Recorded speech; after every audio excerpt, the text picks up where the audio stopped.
Morning viewers. So మా ఆస్ physics channel తరఫున అందరికీ wish you the happy year.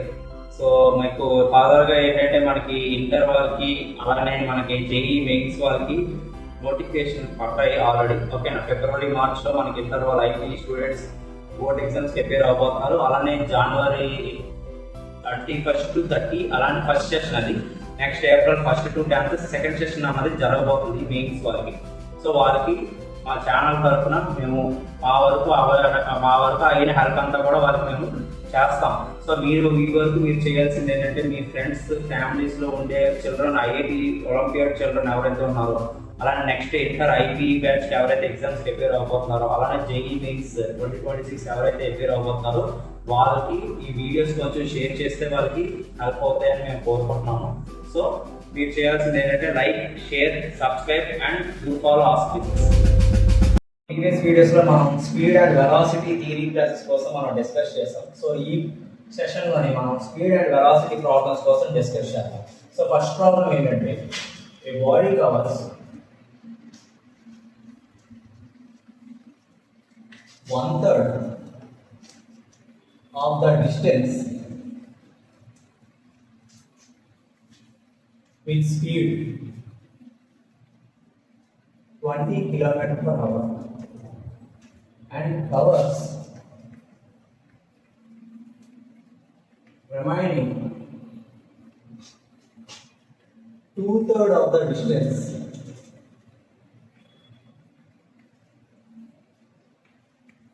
with speed 10 km/h. Okay. Find average speed of the ball. Okay. So first question మనకు వచ్చి question ఇది ఇచ్చాడు. A body covers 1/3 of the distance with speed 20 km/h and covers remaining 2/3 of the distance with speed 10 km/h అన్నాడు. Find average speed మాత్రం అడిగాడు, velocity కోసం ఏం మాట్లాడదు. సో ఫస్ట్ ఇచ్చిన క్వశ్చన్కి ఫస్ట్ మనం ఏం చేయాలంటే డయాగ్రామ్ డ్రా చేయడం రావాలి. సో ఏ నుండి బికి 1/3 డిస్టెన్స్ అని చెప్పాడు. ఓకే, టోటల్ డిస్టెన్స్ ఏం చేస్తానంటే ఏ టు సి ఎక్స్ అని అజ్యూమ్ చేసుకుందాం. ఓకే, సో ఇప్పుడు మనకి ఏ టు బి ఏమన్నాడు, టోటల్ డిస్టెన్స్ లో 1/3 డిస్టెన్స్ అన్నది మనకి x/3 అన్నది మనకి ఏ నుండి బి వరకు మధ్యలో ఉండే డిస్టెన్స్. సో ఎంత స్పీడ్ తెలియదు v1 అన్నది 20 km/h. Okay, next B to C అన్నది డిస్టెన్స్ రిమైనింగ్ ఎంత డిస్టెన్స్ ఉంది 2/3 అంటే 2x/3. ఎంత స్పీడ్ వెళ్ళాడని చెప్పారు 10 km/h. సో దీనికి వాడికి యావరేజ్ స్పీడ్ కావాలని చెప్తారు. Average speed, okay, average speed formula derive చేయమంటాడు. సో నేను ఇది ఫార్ములా బేస్డ్ గా చెప్తాను, అలానే షార్ట్ కట్ లో ఎలా చేయాలో కూడా with in fraction of seconds ఎలా చేయాలో కూడా నేను ప్రూవ్ చేసి చూపిస్తాను. Average speed formula total distance by total time కదా, అంటే ఇక్కడ 2 అబ్జర్వేషన్స్ ఉన్నాయి కాబట్టి 2 అబ్జర్వేషన్స్ ఉన్నాయి. ఇక్కడ d1 ఇది d2 ఇది. Okay, so d1 plus d2 by t1 plus t2 అయితే average speed formula.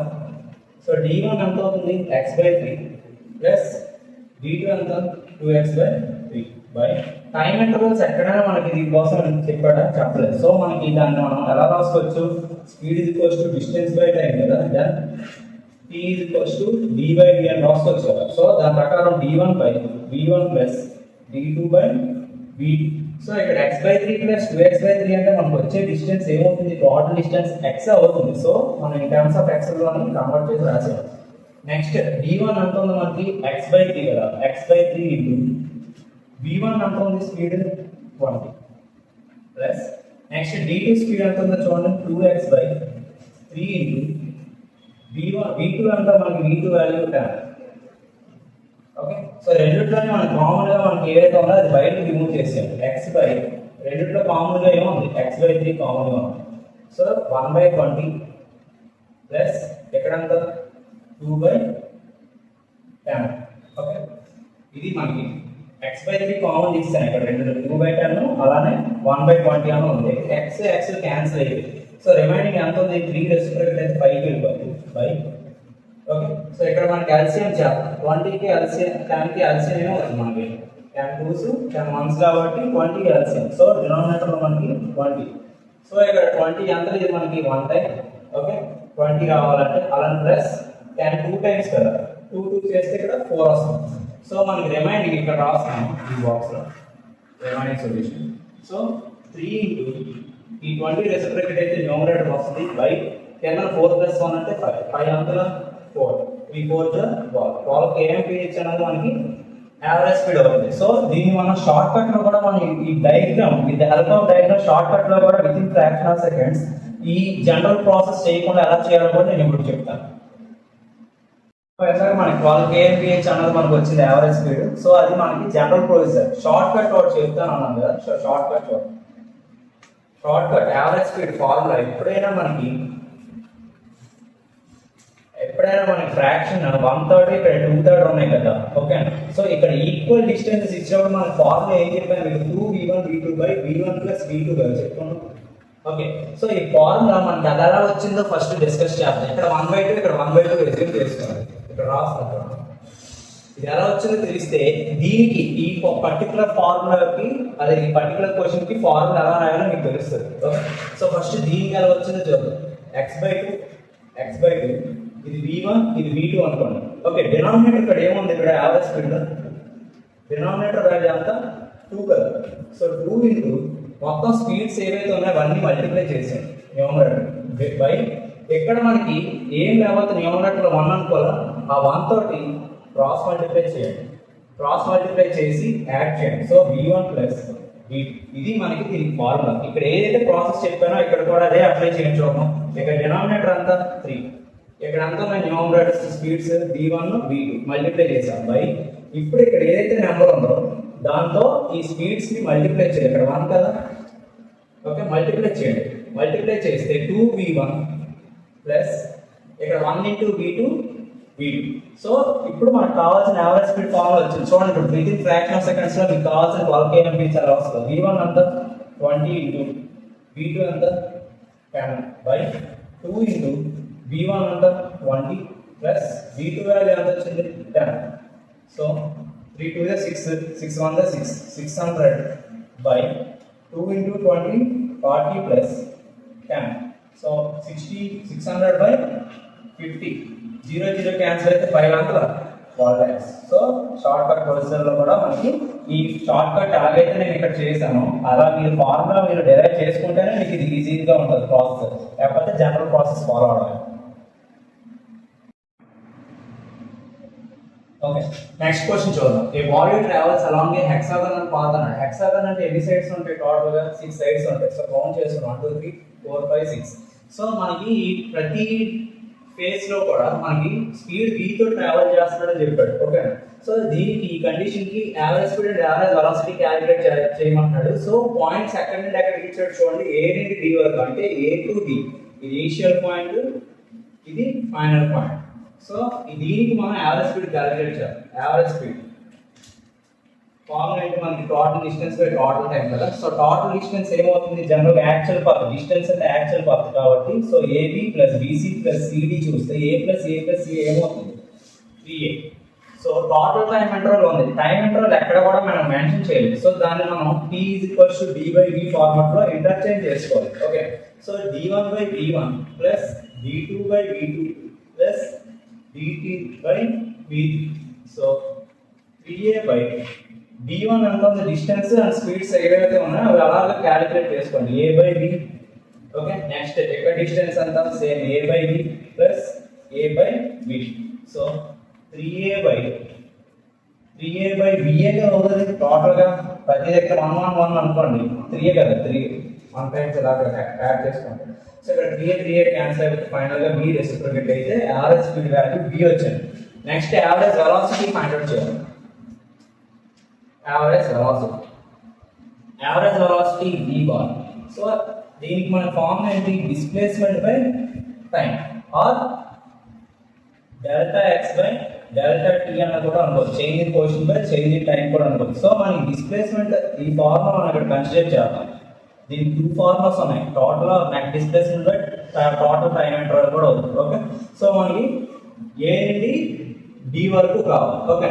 So a నుండి d వరకు డిస్ప్లేస్మెంట్ ఏమవుతుంది? మనకి ఇనిషియల్ పాయింట్ ఫైనల్ పాయింట్ కి షార్టెస్ట్ స్ట్రైట్ లైన్ డిస్టెన్స్ కదా డిస్ప్లేస్మెంట్ అంటే. సో నేను already shortest straight line displacement initial point and final point draw చేశాను. సో ఇది మనకి డిస్ప్లేస్మెంట్ వాల్యూ ఎంత ఉందో మనకు మాగ్నిట్యూడ్ ఫైండ్ అవుట్ చేయాలి. ఆల్రెడీ టైం ఇంటర్వల్ మన దగ్గర ఉంది. ఆ టైం ఇంటర్వల్ ఇక్కడ ఎంత అయితే వచ్చింది అదే మన టైం ఇంటర్వల్ 3a/b. సో ఇప్పుడు దీనికి మనం ఎలా క్యాలిక్యులేట్ చేయాలి డిస్ప్లేస్మెంట్? ఆల్రెడీ ప్రీవియస్ వీడియోస్ లో డిస్టెన్స్ అండ్ డిస్ప్లేస్మెంట్ ప్రాబ్లమ్స్ మనం డిస్కస్ చేసాం, మనం ఎలా క్యాలిక్యులేట్ చేయాలి డిస్ప్లేస్మెంట్ అని. సో ఒక రైట్ యాంగిల్ ట్రయాంగిల్ ఫామ్ చేయాలంటే ఒక పర్పెండిక్యులర్ డ్రాప్ చేయండి D నుండి ఒక పర్పెండిక్యులర్ డ్రాప్ చేద్దాం. సో మనకి హెక్సాగన్ యొక్క ఇంటర్నల్ యాంగిల్స్ ఎంత ఉన్నదో తెలిస్తే ఈ సమ్ చేయడం చాలా ఈజీ. హెక్సాగన్ యొక్క ఇంటర్నల్ యాంగిల్స్ ఎప్పుడు కూడా 120 degrees ఉంటాయి, 6 sides కాబట్టి టోటల్ గా ఇంటీరియర్ యాంగిల్ 360 degrees ఉండాలి కాబట్టి. సో సారీ 6 sides కదా 720 degrees వస్తాయి, ఓకేనా. సో మనకి 120 degrees ఉంటుంది ఇంటర్నల్ యాంగిల్. సో ఇది 90 degrees. సో ఇప్పుడు ఇది యాంగిల్ ఎంత అవుతుంది ఇక్కడ మనకి 30 degrees, ఓకే. అలానే నెక్స్ట్ ఇక్కడ 120 degrees ఉంటుంది internal angle.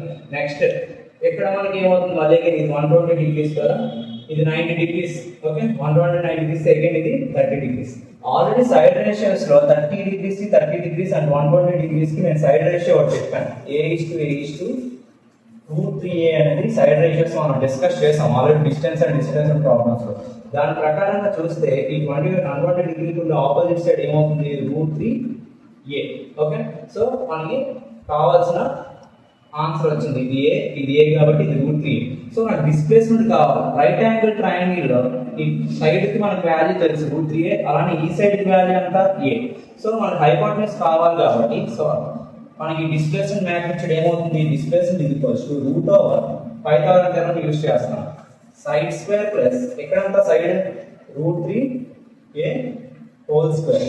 So a square plus √3 square అంటే 3a స్క్వేర్ వస్తుంది. సో √4a స్క్వేర్, √4 కి ఉంటుంది a స్క్వేర్ కి ఉంటుంది కాబట్టి 2a. సో మనకు కావాల్సిన డిస్ప్లేస్మెంట్ వాల్యూ ఎంత వచ్చింది 2a, ఓకేనా. సో ఇప్పుడు మనకి a క్యాన్సిల్ అయిపోతాయి, ఈ b రెసిప్రొకేట్ అయితే మనకు కావాల్సిన ఆన్సర్ అంతా 2b/3 అనేది మనకి యావరేజ్ వెలాసిటీ యొక్క answer. Okay, next question, third question. A car travels with a speed v1 for first half of the journey time అన్నాడు. సో దీనికి ఒక డయాగ్రామ్ కంపల్సరీ వేసుకోవాలి, లేకపోతే ఏ ఫార్ములాస్ వాడాలనుకోండి. సో వాడు అన్నది ఏంటి, first half of the journey time అన్నాడు. So total time ఏ నుండి సికి నేను టీ అనుకుంటున్నాను ఇక్కడ. Okay, so first half of the journey time t/2 అన్నది ఎంత స్పీడ్ తో వెళ్ళాడు చెప్పారు, v1 స్పీడ్ తో వెళ్ళాడు. నెక్స్ట్ రిమైనింగ్ t/2 అనే టైం అని, okay. What first half of the journey time, okay, second half of the journey time అని travel with speed v2 for first half of the distance అన్నాడు. So ఇక్కడ నుండి ఇక్కడ distance x అనుకోండి, ఓకేనా, that it be x. So first half of the distance అన్నది v2 speed తో వెళ్ళాడు x/2. Next half of the distance ఏదైతే రిమైనింగ్ ఉందో ఇది v3 స్పీడ్ తో ట్రావెల్ చేసాడని క్వశ్చన్ ఇచ్చాడు. టోటల్ గా యావరేజ్ స్పీడ్ ఎంత ఉందో క్యాలిక్యులేట్ చేస్తే చాలా చెప్పాడు. సో దీనికి ఫస్ట్ చేయాల్సింది ఆల్రెడీ ఇక్కడ అబ్జర్వ్ చేసినట్టయితే b నుంచి c వరకు ఈక్వల్ డిస్టెన్సెస్ వచ్చాయి. ఈక్వల్ డిస్టెన్సెస్ కి యావరేజ్ స్పీడ్ ఫార్ములా ఏం చెప్పుకున్నాం మనం, యావరేజ్ స్పీడ్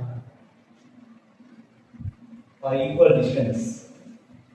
ఆల్రెడీ మనకి స్పీడ్ దాంట్లోని నేను ఇంపార్టెంట్ ఫార్ములాస్ లో నేను ఇది ఒక కండిషన్ చెప్పాను, ఓకేనా. సో అక్కడ ఒకసారి వెరిఫై చేస్తే నేను ఇక్కడ రాసే షార్ట్ కట్ ఫార్ములా మీకు ఐడియా వస్తుంది. 2v1 v1 ప్లస్ v2 అని ఒక ఫార్ములా చెప్పాను. కాకపోతే ఇక్కడ b నుండి c వరకు మధ్యలో ఉండే స్పీడ్స్ v2 v3 అన్నాడు. So we can replace with v1 v2 speeds ని v2 v3 తోటి ఇంటర్చేంజ్ చేయండి. So next v2 plus v3, ఇది మనకి ఈక్వల్ డిస్టెన్సెస్ కి యావరేజ్ స్పీడ్ ఫార్ములా. నెక్స్ట్ వాడు అడిగింది ఏంటి, టోటల్ a నుండి c వరకు కూడా యావరేజ్ స్పీడ్ క్యాలిక్యులేట్ చేయమన్నాడు, టోటల్ మోషన్. సో ఇప్పుడు నెక్స్ట్ వచ్చినప్పుడు ఇక్కడ t/2 టైం ఉంది, ఇక్కడ t/2 టైం ఉంది.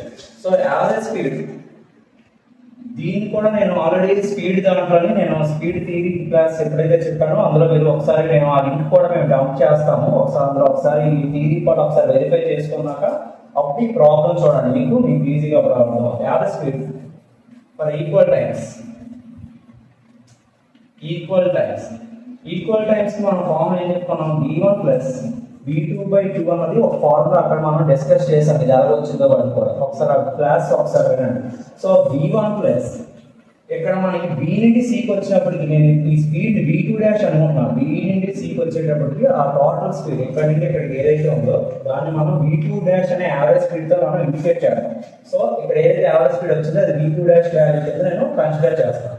సో ఈ వాల్యూ ఇక్కడ వేయాలి, v2' place 2v2 v3/v2 plus v3 4/2 అవుతుంది. సో ఇప్పుడు మనం దీన్ని సాల్వ్ చేస్తే మనకి ఏమొస్తుంది ఇక్కడ v1 into v2 plus v3 plus multiply అవుతుంది కదా, ఎల్సిఎం ఇక్కడ అంతా 1 కాబట్టి డినామినేటర్. సో అక్కడ మనకి క్రాస్ మల్టిప్లై చేస్తే మనకు కావాల్సిన equation v1 into v2 plus v3 వస్తుంది. రిమైనింగ్ ఎంత ఉంది 2v2 v3. సో కింద ఇంకా డినామినేటర్ లో ఎల్సిఎం v2 ప్లస్ v3 ఉంది కాబట్టి ఈ రెండు మల్టిప్లై అయ్యాలి. So 2 into v2 plus v3 మనకు వచ్చే యావరేజ్ స్పీడ్ ఫార్ములా ఇదే ఈ sum. So next question, find average velocity for time intervals t is equals to 0, t is equals to 10 seconds and t is equals to 10 seconds to t is equals to 20 seconds అన్నాడు. So మనం time intervals ఎప్పుడైతే ఇచ్చాడో దానికి మాత్రం మనం average velocity calculate చేయడం. ఒక particular time కి క్యాలిక్యులేట్ చేయమంటే అది ఇన్స్టంటేనియస్ వెలాసిటీ అవుతుంది.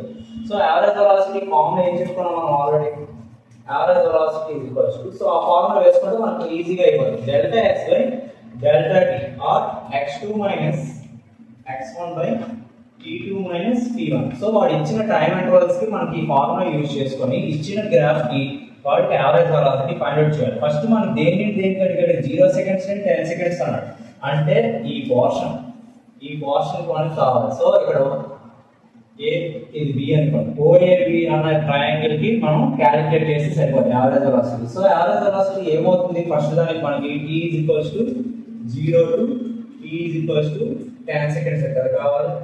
ఓకే, సో దానికి మనకి యావరేజ్ వెలాసిటీ ఈ average is equals to delta x అంటే ఏమవుతుంది, x యాక్సిస్ లోని మనకి టోటల్ గా ఓన్లీ కి ఉండే స్లోప్ ఏదైతే y కోఆర్డినేట్ ఉంటుందో, ఓకేనా, y యాక్సిస్ లో అది తీసుకుంటే చాలు. అంటే ఇది 100 ఉంది చూడండి, ఆల్రెడీ ఇక్కడ మనకి రీడింగ్స్ ఇచ్చాడు, ఇది 100.